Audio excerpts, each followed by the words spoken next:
Bonjour à Clinicos et aux amis de Clinicos, que Dieu bénisse. Nous sommes à cet autre numéro de Clinicos et je suis dans la joie de vous retrouver en très bonne santé.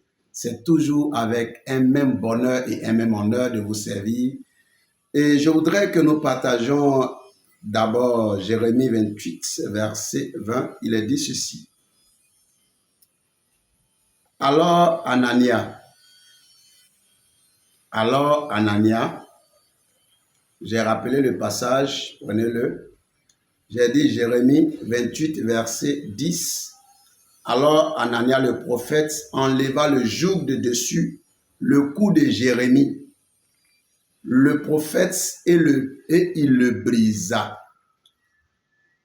Sur la base de ce passage de Jérémie 28, verset 10, je voudrais que tout joug qui pèse sur ta santé soit brisé au nom de Jésus-Christ de Nazareth. Je voudrais déclarer et décréter que tout joug qui pèse sur tes affaires, tes finances, soit brisé au nom de Jésus-Christ de Nazareth. Je veux décréter que tout joug qui pèse sur ton foyer, sur tes projets, sur ton ministère, sur ta santé, que ce joug soit brisé au nom suprême de Jésus-Christ.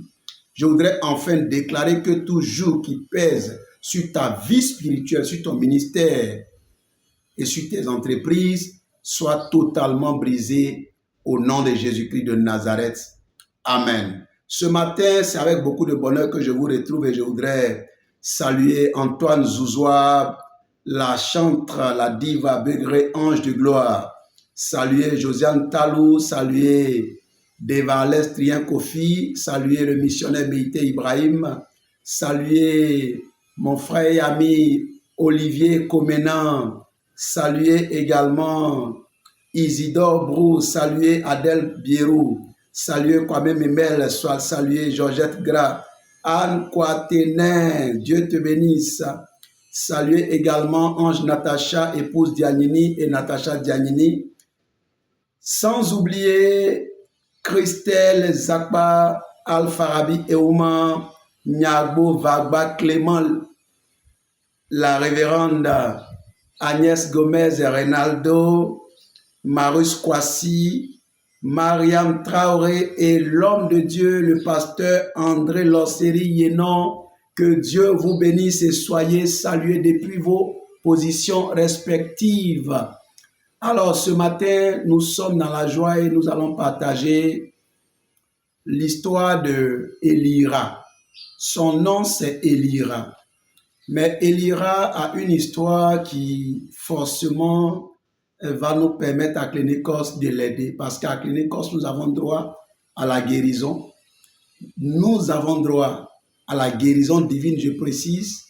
Nous avons droit également à revivre, à sortir de tout ce qui est douleur du passé et à revivre. Donc, nous devons sortir de toutes les prisons du passé. Et Élira dit qu'il a vécu avec son oncle du nom de Lopez. Et son oncle Lopez était quelqu'un qui dirigeait une grande coopérative de cacao et de café dans un pays africain. Et avec son oncle, il a travaillé de tout temps. Il rappelle que son oncle, avec les enfants qui étaient petits, qui étaient à bas âge, donc il a été le neveu qui a vraiment travaillé avec son oncle. Son oncle, pendant qu'il travaillait, lui a fait la promesse qu'il l'enverrait en Europe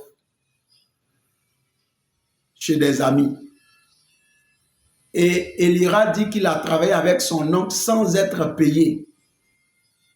Mais lorsque va arriver le moment du voyage, son oncle lui dit le voyage ne sera pas un voyage directement en Italie précisément parce que c'est là-bas qui était le pays d'accueil qu'il avait promis à Élira, mais il va transiter par le Maroc. Et c'est comme ça qu'Élira prend l'avion et va au Maroc. Mais quand il va au Maroc, la personne qu'il retrouve lui dit qu'elle ne connaît pas son oncle et qu'elle ne sait pas où il va, mais lui, on lui a simplement demandé de recevoir quelqu'un. En réalité, ce sont les passeurs pour ceux qui prennent la Méditerranée. Elira, donc, n'ayant pas prévu prendre la Méditerranée, va se retrouver bloqué au Maroc durant quelques temps, voire quelques années, selon ce qu'il a écrit. Et par l'aide de Dieu, quelques personnes vont l'aider à revenir dans son pays d'origine. Elira dit, depuis ce jour, il en veut à son oncle Lopez, avec qui il a travaillé durant de nombreuses années au sein de la coopérative et qui ne lui a jamais versé un seul salaire parce que toute son espérance, c'était d'aller en Europe. Il en veut à son oncle. Il a décidé de le faire payer à son oncle qui l'a exposé à l'étranger, qui l'a abandonné. Alors, l'histoire d'Elira est l'histoire de plusieurs jeunes à qui l'on fait des promesses. C'est malheureusement l'histoire de plusieurs personnes qui pensent que l'Eldorado se trouve en dehors de leur pays d'origine. Et Elira, comme tous ces jeunes qui rêvent d'un mieux-être à l'étranger, était préparé pour l'aventure, mais parce que son oncle lui en avait fait la promesse, et la promesse ferme, puisqu'il travaillait et il sait que son oncle avait suffisamment d'argent pour le faire.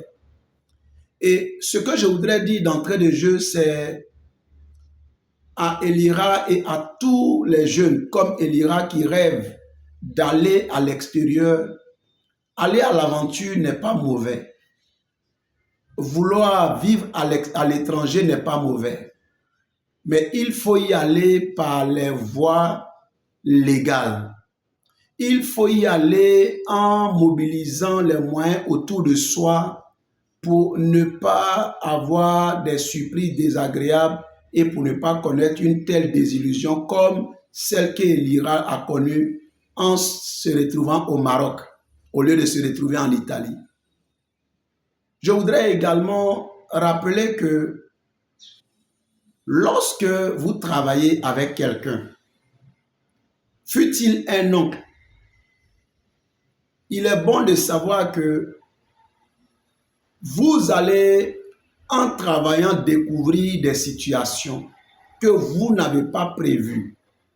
Dans la Bible, il y a quelqu'un qui a un témoignage aussi éloquent que celui d'Elira, et il s'appelle Jacob. Jacob a travaillé chez son oncle Laban durant près de 20 ans. Et Laban, la Bible dit, c'est jouet de Jacob. Ça veut dire qu'il n'a pas pu tenir parole, comme Lopez, ton oncle, ne tient pas parole. Donc, les Laban et les Lopez, tu en trouveras toujours. Les Laban et les Lopez font partie des personnes qu'on trouve au nombre des employeurs ou au nombre des patrons. Alors, ce qu'il faut comprendre, tu as eu une mésaventure, tu as connu presque aussi un traumatisme, hein, parce que lorsqu'on va dans un lieu qui n'était pas prévu et qu'on va y vivre des situations qu'on n'a pas prévues parce qu'on est mieux chez soi. Donc quand on vit loin de sa terre natale ou loin de ses parents, forcément, il y a des réalités par lesquelles on passe et c'est des réalités douloureuses. Donc tu es passé par des temps de douleur, tu es passé par de la souffrance, tu es passé par le manque, tu es passé par la faim. Tu as expliqué un peu tout ça. Mais tout ça n'est pas grave. Considère que ton oncle t'a fait un complément de formation. Il t'a formé au niveau de la coopérative. Tu as appris à faire la comptabilité simplifiée. Tu as appris à recevoir les clients. Tu as appris le travail de pisteur. Tu as appris à te déplacer, à marchander. Tu as appris à vendre, tu as appris à recevoir, à conserver. Tu as appris toutes ces règles de stockage et tout ça. Tu as appris tout ça. Donc, le fait de connaître tout le circuit de l'approvisionnement au niveau du café et du cacao, déjà est une formation. Mais ton oncle a trouvé inconsciemment, parce que c'est Dieu qui conduit nos vies et nos destinées.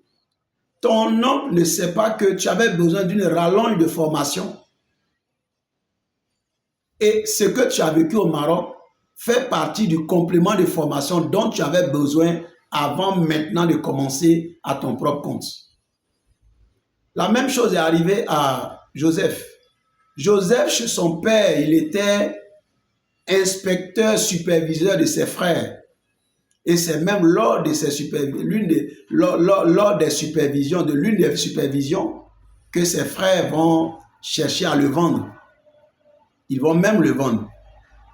Donc, ce travail de superviseur que Joseph avait sur son père, Jacob, était un travail qui n'allait pas permettre que le rêve qu'il avait eu se réalise.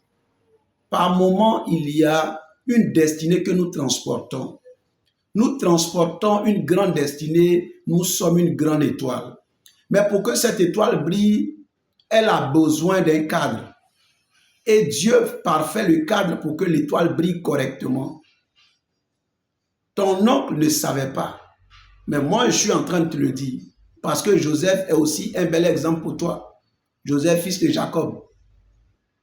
Joseph, superviseur chez son père, avait besoin d'apprendre la gestion. Quand il arrive chez Potiphar, qu'il achète comme esclave, il n'a aucun salaire chez Potiphar. Mais chez Potiphar, il a toute l'administration de la maison de Potiphar. Donc Joseph va apprendre la gestion et l'administration. Et comme sa formation n'était pas terminée, il va être l'objet d'une cabale. Madame Potiphar va dire quelque chose qui est faux, donc elle va mentir. Mais pour que Joseph termine, achève sa formation quelque part d'autre.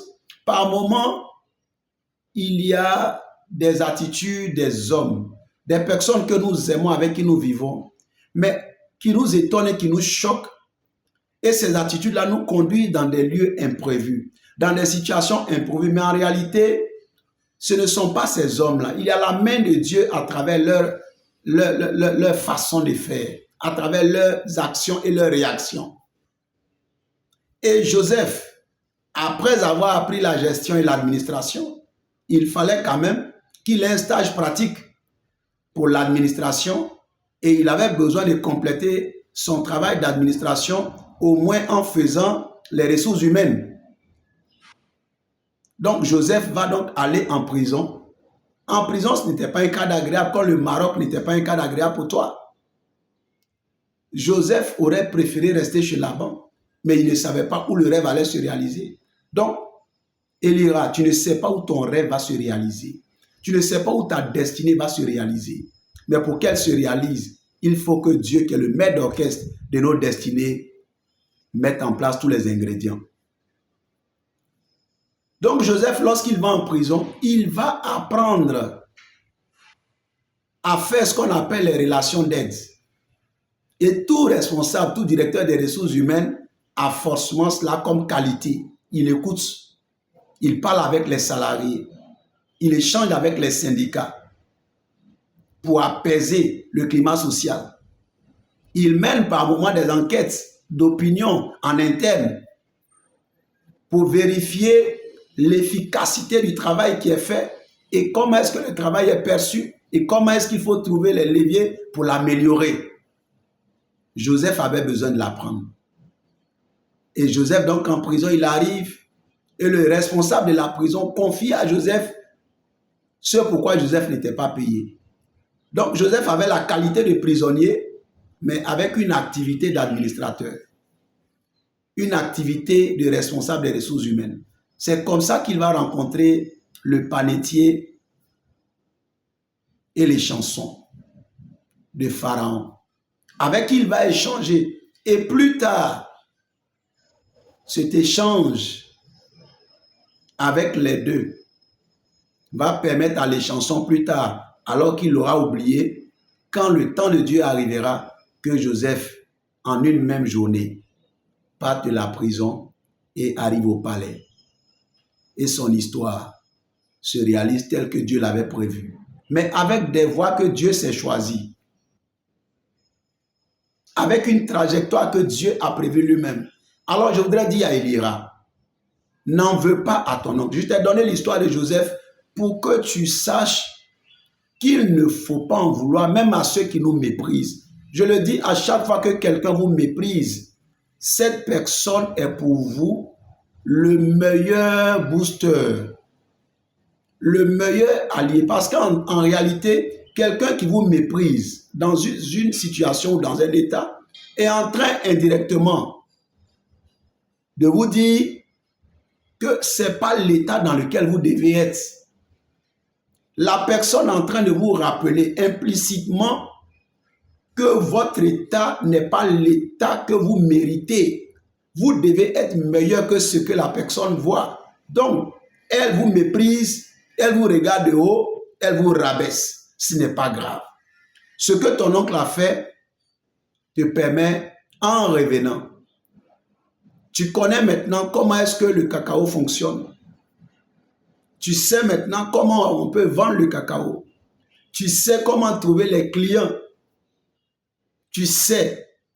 Alors pourquoi en vouloir à ton oncle? S'il t'a montré comment on travaille, comment on s'en sort, et il a permis que tu aies un renforcement des capacités au Maroc par rapport à ce qu'il t'a appris. N'en veux pas à ton oncle. Je dis toujours de ne pas en vouloir à ceux qui nous ont une fois fait du bien. Ton oncle a certainement mal agi, mais utilise le bon côté de l'affaire et considère que cet oncle-là, il avait cet autre côté par rapport à son attitude que tu ne savais pas. Mais certainement, Dieu ne veut pas qu'il profite de ce qui va arriver, qu'il se frappe la poitrine pour dire que je t'ai fait. Parce que si tu avais été en Italie, tu serais redevable à ton oncle pour le reste de ta vie. Par moment, Dieu ne veut pas partager sa gloire avec certains hommes. Par moment, le temps pour que quelqu'un s'implique dans ta vie a souvent une date de péremption. Quand le temps arrive, Dieu te dégage. Et par moment, Dieu t'éloigne pour t'éviter souvent certains dangers. Mais parce qu'on ne connaît pas l'histoire des gens. Par moment, il y a des personnes auprès de qui tu es. Et quand les personnes commencent à changer parce que tu ne les connais pas intérieurement et qu'il y a des dangers à l'horizon, pour ne pas être mêlé aux scandales qui arrivent, pour ne pas être mêlé à des problèmes qui arrivent, Dieu t'éloigne. Par moment, on ne le comprend pas, mais parce qu'on est dans l'émotion. Donc, je voudrais dire à Elira, pardonne à ton oncle, parce qu'il y a de nouvelles opportunités qui vont se présenter à toi. Dieu a permis que tu connaisses un métier. Dieu a permis que tu voyages. Donc maintenant, tu peux répartir même au Maroc et y trouver des partenaires. Désormais, tu ne diras pas aux gens, non, je suis venu juste parce que je suis en train de me préparer à aller au Maroc, en Italie. Non. Tu leur diras simplement, je viens en voyage d'affaires.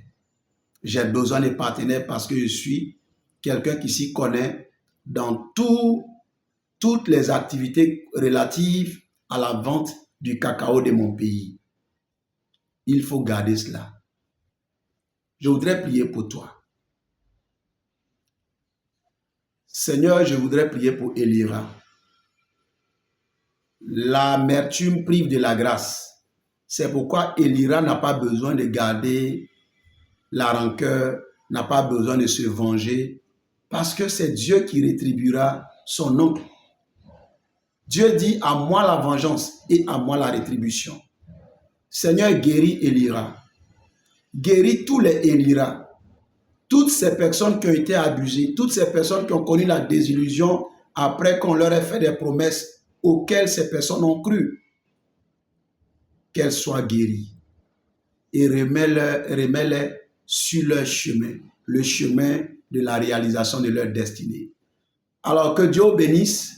J'ai été très heureux d'être en votre compagnie pour ce numéro de Clinicos et à très bientôt pour un autre numéro. Mais s'il vous plaît, likez, abonnez-vous, commentez et partagez.